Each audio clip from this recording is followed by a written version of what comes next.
Shalom Bapak Ibu yang dikasih Tuhan, kita kembali akan merenungkan firman Tuhan. Mari kita berdoa. Bapa di sorga, kami kembali bersuka cita dan bersyukur menyambut hari baru yang Engkau rahmati bagi kami. Biarlah kiranya hari ini kami boleh jalani dengan Tuhan. Dan karena itu kami melandasinya dengan firman-Mu. Mohon hikmat dan pencerahan dari Roh Kudus agar kami memahami, kami hidupi dan kami lakukan dalam kehidupan kami setiap hari. Demi Kristus kami berdoa. Amin. Bapak Ibu, firman Tuhan kita terambil dari Yohanes 19 ayat 28 dan ayatnya yang ke-30 bagian A. Sesudah itu karena Yesus tahu bahwa segala sesuatu telah selesai, berkatalah ia, supaya genaplah yang ada tertulis dalam kitab suci, aku haus. Ayat 30, sesudah Yesus meminum anggur asam itu, berkatalah ia, sudah selesai. Itulah firman Tuhan yang menjadi dasar renungan kita pada hari ini. Tema kita ada dua, perkataan yang kelima dan perkataannya yang keenam. Aku haus dan perkataan sudah selesai. Bapak Ibu Saudara yang dikasih Tuhan, banyak tokoh di dunia ini yang terkenal karena perkataannya. Tetapi tidak ada yang setara dengan Kristus. Perkataannya tidak hanya memiliki makna yang dalam, tetapi juga memiliki kuasa. Perkataannya yang kelima, aku haus, merupakan perkataan yang begitu sungguh nyata disampaikan menjelang kematiannya yang tercatat di dalam Injil. Perkataan ini merupakan ironi, peristiwa yang bertentangan dengan apa yang diharapkan. Dia sang pemilik hidup dan yang menciptakan seluruh alam semesta. Akhirnya bisa haus dan meminta minum. Dia yang tadinya berkata, akulah air hidup, justru yang menawarkan air hidup kepada perempuan Samaria. Tetapi sekarang dia mengalami dehidrasi, mengalami kekurangan, dan mengalami haus.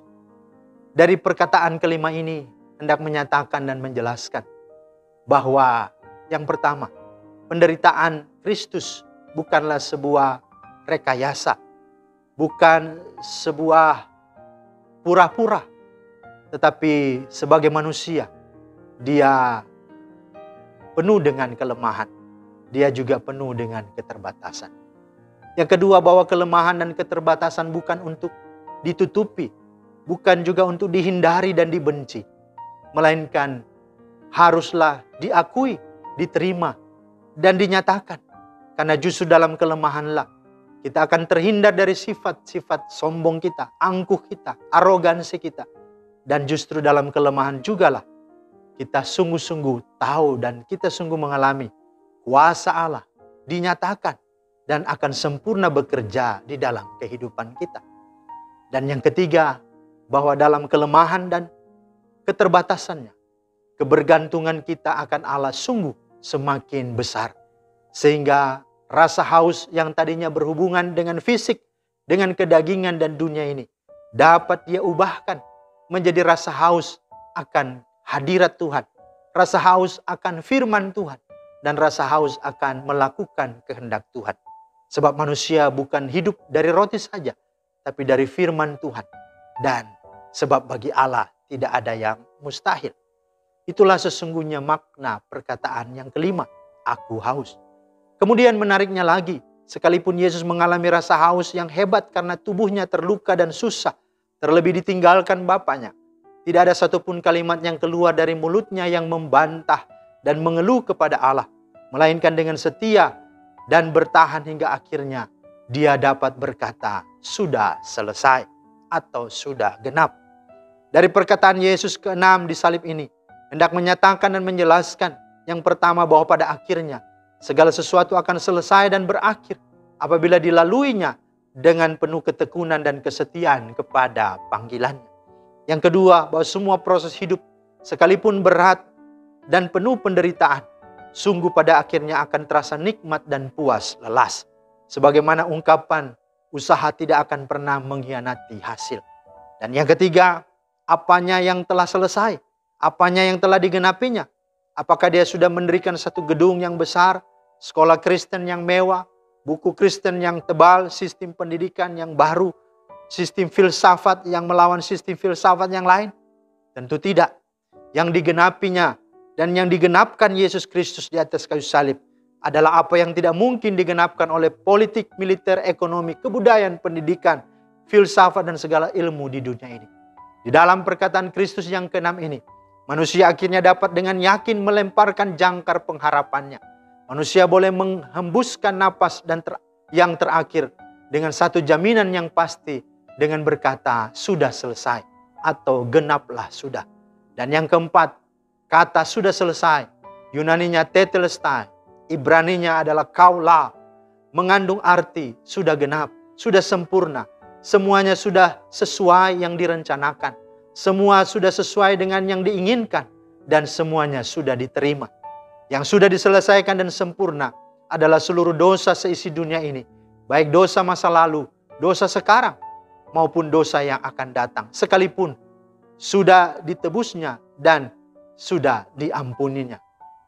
Yang kedua, segala jenis sakit penyakit telah ditanggungnya dan oleh bilur-bilurnya kita menjadi sembuh.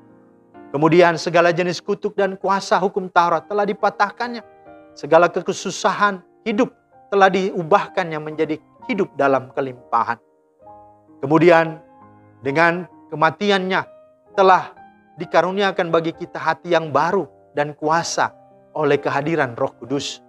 Dan kemudian hubungan kita manusia dengan Tuhan sungguh telah mengalami pemulihan, mengalami pendamaian. Kita tidak lagi akan binasa, melainkan memperoleh hidup yang kekal. Dan yang paling menyenangkan dari kebenaran perkataan salib kelima dan yang keenam ini adalah bahwa semuanya diberikan secara cuma-cuma kepada saudara dan saya dan kepada kita semua orang yang percaya. Roma 3:23 berkata bahwa kita semua telah berbuat dosa dan kehilangan kemuliaan Allah. Namun oleh kasih karunia-Nya kita dibenarkan dengan cuma-cuma melalui karya penebusan Kristus Yesus. Oh, inilah sungguh menakjubkan. Dan biarlah kiranya di minggu-minggu sengsara ini, mari kita semakin sungguh hidup bersyukur dan semakin memuji dan memuliakan Allah kita. Soli Deo Gloria. Tuhan Yesus memberkati kita. Amin. Terima kasih Tuhan atas firman-Mu. Kami boleh merenungkan perkataan kelima dan keenam. Sehingga biarlah kiranya makna aku haus dan makna sudah selesai membawa kami untuk semakin mensyukurinya. Sungguh-sungguh hidup bersama dengan Tuhan. Dan mengisi segala kesempatan yang ada.